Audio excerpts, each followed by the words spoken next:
Zaman. My name is Dimasya. My name is Galih Purnomo. Before we begin the video, let's pray together. Amin. Let's for watching. Assalamualaikum warahmatullahi wabarakatuh. Hello everyone, introduce myself Galih Purnomo. I'm from class 11 Heavy Equipment Engineering. I will explain a little about heavy equipment. So, before that, do you know what heavy equipment is?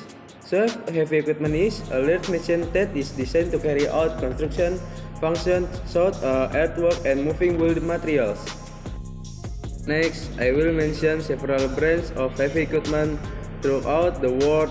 The first was Komatsu, then Caterpillar, Deere & Company, Hyundai, Hitachi, Sany, and Volvo.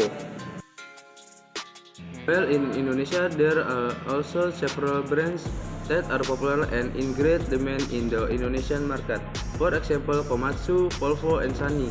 The PT has many brands spread throughout Indonesia. For example, Komatsu with its location at Jalan Cakung Cilincing Raya, Volvo with a location at Jalan Cakung Cilincing Raya, and Sany with a location at Jalan Cakung Industri Selatan. So, I will also explain one of heavy equipment units, namely the dump truck. So friend, do you know what a dump truck is like?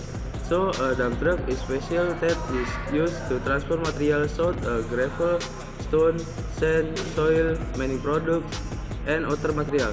Dump trucks are usually operated in mining areas to transport mining products. So friends, dump trucks are divided into types, namely rigid and articulate. So friend, do you know that the dump truck that we see today has gone through several developments along with the development of the dump truck era, which continues to grow to this day. At first, the dump truck were dump cars pulled by horse. Even though this is traditional, it is very used in saving work time. This type of cart was widely used in Europe during the century of industrial movement. In 1900, the dump truck cart with this system was successful. The development to the large flatbed that required for horse to pull it then. In subsequent development, trains and rollers were also used to pull the dump truck body with this gravity system to carry and dispose of materials. Gradually, the dump truck continued to development until finally the dump truck was formed as we see it today. So friends, this is dump truck consists of several component parts. So here are the component parts of the dump truck. The first is a vessel, second rock ejector, all-3 handle drive, 4 brake oil tank, 5 hoist and serving oil tank, 6 front wheel, 7 top signal lamp, 8 headlamp, 9 radiator, the 10 canopy spill guard. Now friends, for heavy equipment, we can also bring up entrepreneurial potential. For example, we can open a heavy equipment component shop business, open a heavy equipment workshop, and provide heavy equipment rental service. So that's my explanation more or less.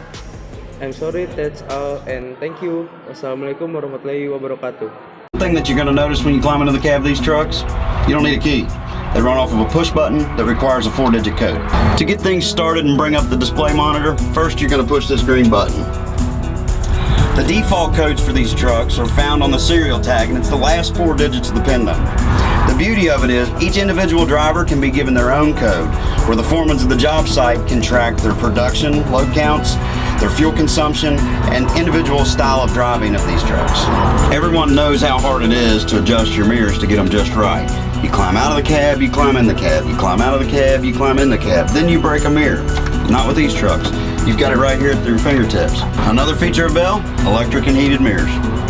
You might find something different but yet familiar about the accelerator and brake pedal. They're suspended like an automobile instead of mounted on the floor like our competitors. We've got the throttle pedal, brake pedal, high and low beams, turn signals, the horn.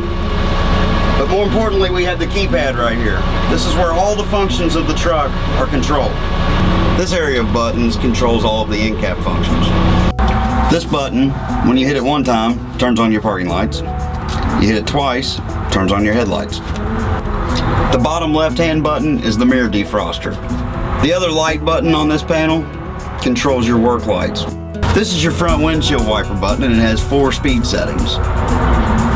The red button with the P is your parking brake. Once you've started the machine, the parking brake will be on. You'll turn the parking brake off by hitting the red button with the P on it. In normal operation throughout the day, you'll no longer need to hit that button.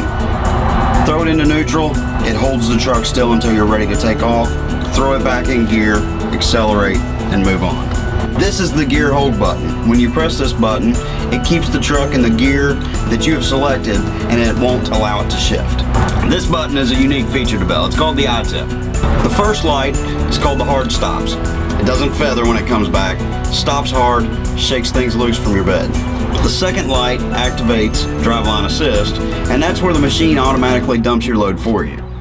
A third press of the button activates the load spreading. Now, the load spreading can be set up different ways depending on how fast you want to go and the rate of the bed coming up. The up and down arrows on this button adjust your retarder from 25% to full. Sometimes there's some confusion.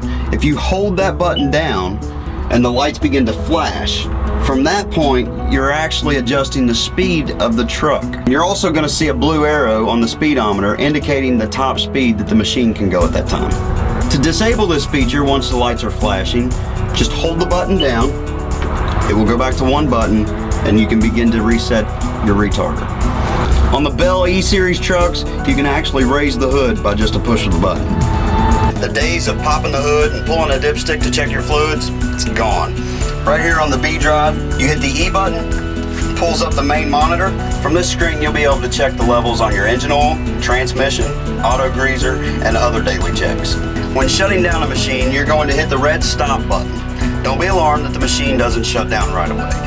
It takes time. The turbo will cool down and the def lines will clean out. Could be up to 4 minutes.